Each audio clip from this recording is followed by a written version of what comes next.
Have you been wanting to get into loan signing, but the idea of executing a notary appointment seemed terrifying because you feel like you might make a mistake?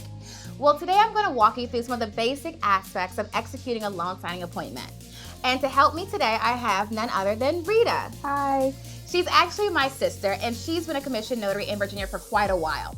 And we're going to go through a sample seller side closing. Now, before we jump into executing the loan signing appointment, I do want to go over a couple quick things that you want to remember before you actually get to the client's house. Now, number one, make sure that you read your email confirmation that you received from the company that hired you, whether that was a signing service or a title company. Especially if you've been doing closings for a while, sometimes we get kind of comfortable and we think we know it all, but the email confirmation is going to break down if you have to do anything special, like collect a birth certificate or a death certificate, or sign with a power of attorney, or print the documents a certain way. So you want to make sure you actually read the email confirmation for every signing appointment before you get there. After you read it and you feel comfortable, you're also going to call your signer to make sure that they are aware of the appointment and they know that you're coming. On that call, you also want to go over some of the basic information that the company that hired you asked you to cover. For example, they may say, they want you to collect certain documents. They want you to have a certain type of ID or what have you. So just make sure there's anything special, especially if they have, for example, funds coming back to them. Some companies want you to collect a voided check, for example. So be sure to read your email confirmation. And when you call the borrower, make sure you go over any special information they want you to cover before you get to that signing appointment. Number three, make sure you print your loan package properly. So if it's all letter, if it's a mix of letter and legal, what have you, make sure that you print those docs properly. And sometimes you do have to print a borrower's copy. Your email confirmation will tell you if you need to print two sets, one to be executed and sent back to them, and then one to be left with the client. Now that's basically what you want to make sure you do before you actually get to the client's house.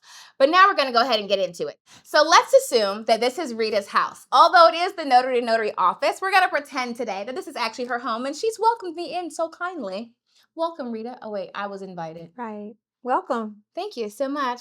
Now, when you get to a signing appointment, you want to make sure you introduce yourself again at the door. They usually will walk you into a table, whether that's in the kitchen or the living room, what have you. Once you get settled at the table, we're going to execute the signing.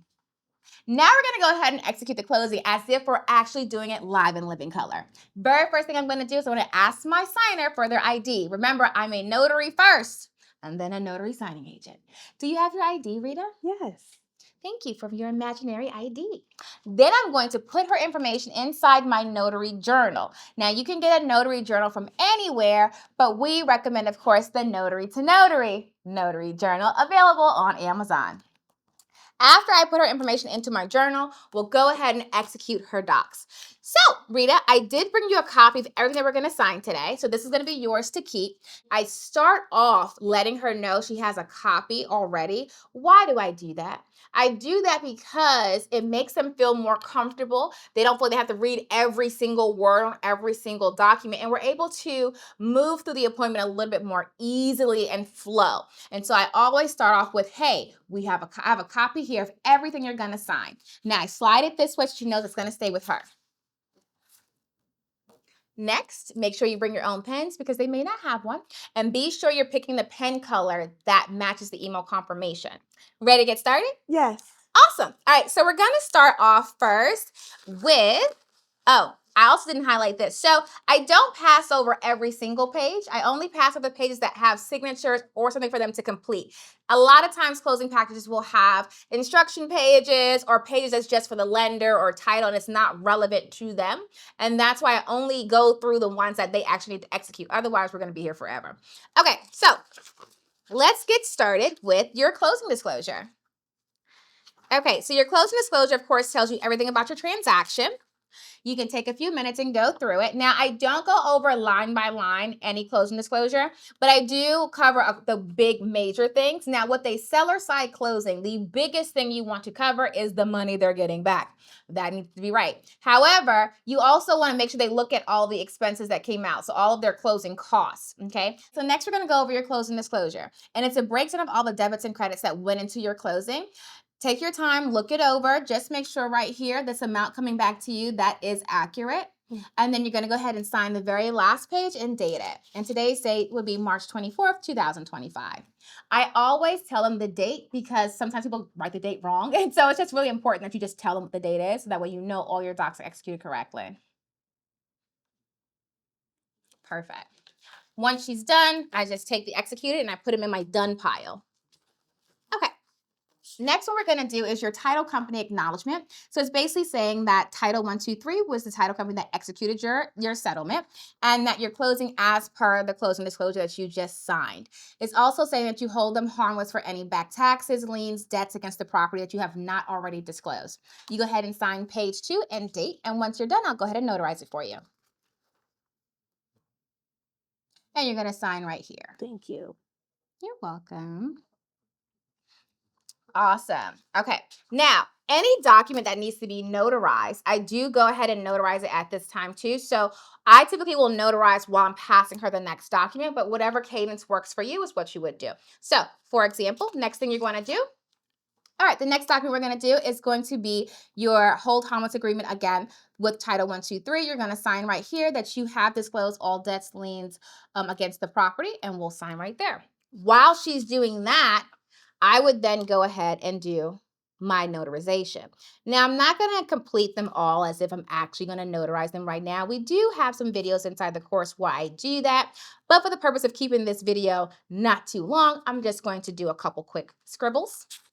But normally, yes, you would complete the entire thing and then, of course, stamp it as per your state law. Perfect. Okay, so the next we're going to do is your liability for insufficient payoff. So it's basically, again, just saying if there's anything that's outstanding against the property, you are responsible for that after closing if anything comes out. So you're going to sign right there.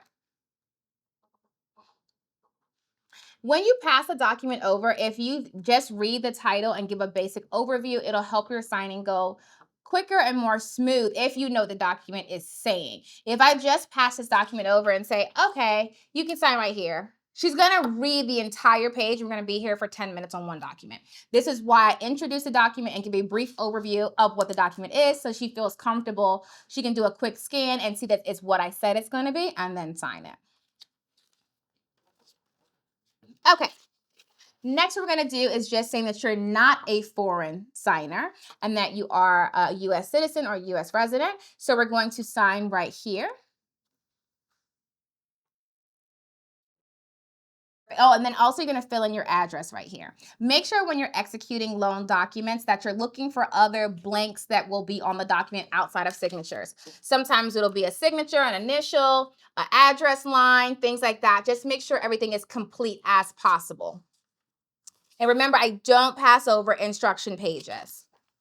Okay, next what we're going to do is your owner's affidavit. Okay, so it's basically saying that you own the property.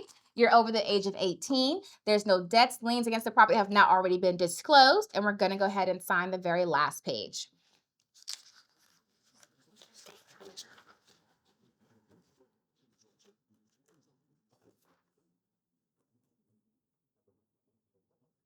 Perfect. Now, this is another one that's really tricky sometimes for people. Okay, so next what we're going to do is your signature name affidavit. You're going to sign here across from your printed name, sign it, that is your name. And then each of these variations, you're going to sign the variated name. And you're just signing if it has been your name, if it's ever been your name, if it is your name now, or a variation of your name. And they pull all these from your credit report. So any name that you see that is not your name, you're just going to print never been known as here and initial it. Now, that's a tricky one. A lot of people get that one messed up. They'll say, oh, that's not my name. Yes, it's not your name anymore, but was it previously your name? And people always say, well, where do they get these names from? If you ever pull your credit report, you will see a ton of names. If you've never cleared them off, or if you have a very complicated name, you're going to see a lot of names printed on your credit report. Those are where they get it from. If you want to have less when you close, all you need to do is go to all three bureaus and have them delete the names that you no longer want listed. That will typically take care of all the names that come up on these sheets. And then this affidavit is always notarized. Perfect. Okay, now this is just your contact information for your title company. They just want your name, your forwarding address, and phone number and email. And you just print that right there. While I'm doing closings, a lot of times too, I do make small talk. So are you excited to sell? Yes. So what do you do? Are you moving? Yes. Where are you moving to? Florida. Oh, I love it there. It's one of my favorite places to be. I'm so jealous. I'll be back there with you too. Florida's a vibe. You're going to really like it. Okay, perfect. Next thing we're going to do is your privacy policy. It just says how Title 123 is going to use your information. You can glance at it, read it over, and then we're going to sign the bottom. Perfect. Okay, next thing we're going to do is a limited power of attorney for Title 123. It is valid for 60 days after closing, and we're going to sign the very last page. It also says that you will work with them to make any clerical changes if need be. So for example, something is spelled wrong, it will not change like the numbers or the, with your transaction itself, but just clerical errors. You can go ahead and sign that very last page. Perfection. Okay. Now, this document in particular, people mess up a lot. It is very confusing. You would think they would reword it. I don't understand why sometimes like different agencies, they will use terminology that the average person doesn't understand when they could actually make it really simple. But it's neither here nor there. I simplify it so people understand. Most people, they've never sold a property before, they don't understand this document and they fill it out wrong. So I help them through it. Okay. Now, we're going to fill out this document here. All you're going to do at the top is put your name, address, and social.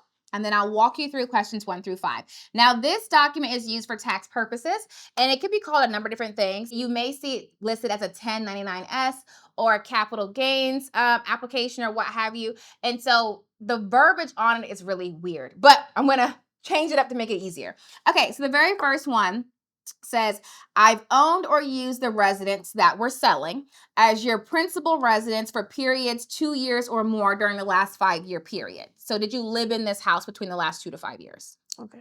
Yes? Yes. Okay, so then you hit true. Okay, and then have you sold or exchanged another principal residence that's your primary residence in the last 2 years? No. Okay, so wait, no. So you see how it says, I have not sold? People mess that up a lot. So I have not sold is true. You didn't sell it. So you would put true here, not false. So people read it, but they don't see the way it's contradicting itself. Okay. Did you use any portion of the business, any portion of the residence for business? No. Okay, so it says, I have not used, so go ahead and put true. You have not used any portion of the business for residence for business. Okay, are you married? No. Okay, so are you selling the house for less than $250,000, or is it more? Now, if they don't know, you can go pull their closing disclosure. It'll say how much they're selling it for. So you're selling it for less than $250,000. So you would put at least one of these are true. So if you're single and the property is selling for less than $250,000, that's true. So we'll check right there, true. This is in every seller side package, so you want to be able to understand it. And then, did you do a 1031 exchange for the property? You did not. You're getting money back. So 1031s are typically where people are exchanging property for property. We're not doing that. So you did not do. Now, I would ask her this. I wouldn't tell her this, but I'm just saying it for the video. So you didn't do a 1031. So it says, I did not acquire the residence through a 1031. So put true. And since you did not, you would do NA on the next one because it's only applicable to 1031s. And then you'll sign and date. Now, that one's the 1099-S. It does get kind of confusing. And I will tell you, if you have your sellers do it by themselves, a lot of times they mess it up or they get really confused. And we want to make sure we can move them through it without any errors, especially when it has to do with taxes. Okay. So these are duplicates. Okay, this one right here, you're going to sign that just says that your funds will be dispersed as per the closing disclosure. Sometimes you do have duplicates that kind of say the same thing, but we always execute them. And if you see more than one copy of a document, the same document in there, let's say you have 3 copies of this one, I have them execute all 3. Who knows why they put 3 in there? It's better to have all 3 executed than to say, oh, I didn't know you needed all 3. My bad. Just get it done. Okay. All right. So next one's the fun part. This is how you're going to get your money back. So do you want to get a wire, a check mailed to you, or you want to pick it up? You're probably not going to pick it up because you're not close to them. But you can either get a wire or a check mailed to you. What were you thinking? A check mailed to me. And this is what I normally say at closings. Feel free to copy it. Okay. So if the funds due are over a certain amount, so typically when you're selling a house, you're going to have a couple $100,000 that's coming back to you.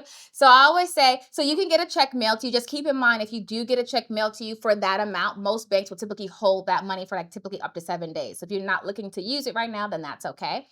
If you get the money wired to you, it's usually instant the same day. But however, some banks do charge you an incoming wire fee. The average incoming wire fee is between $10 and $30. So it's really up to you. Now, most people are going to say, depends on the person. They're either going to say, oh, I'm not in a rush. They can mail me a check. I don't care. Some people will say, oh, no, I want my money right now. And so they'll get a wire. So what would you like to do, a check or a wire? I'll wire it. Okay, so in order to do a wire, you're going to initial right here, and then you're going to fill in their bank name, routing and account number, and the name on the account. Perfect. And yep, and they're going to sign a date. A lot of times they'll have to pull this information up, whether that's on their mobile phone or getting a statement or what have you, but that needs to be filled out correctly. And then this one, for example, would be notarized. So I would notarize it right after. Now, my shipping label just so happened to be in the middle of my package, but normally I would pull that out before I get to my client's house and put it on my UPS or FedEx envelope. Again, I said before, you have instruction pages that we don't pass over. And that's it. You are all done, actually. That was your last thing. Okay, so that was a basic seller side closing. Of course, in our Ultimate Notary training at notarytonotary.com, we have tons more videos and sample docs you can go over for all 6 types of closings you may experience, from refinances, purchases, reverse mortgages. Go through the training, get comfortable, so that way when you're out and you're actually at a closing, you can execute it flawlessly and become your title company's or signing services go-to notary. So to learn more, go to notarytonotary.com. And until next time, happy signing!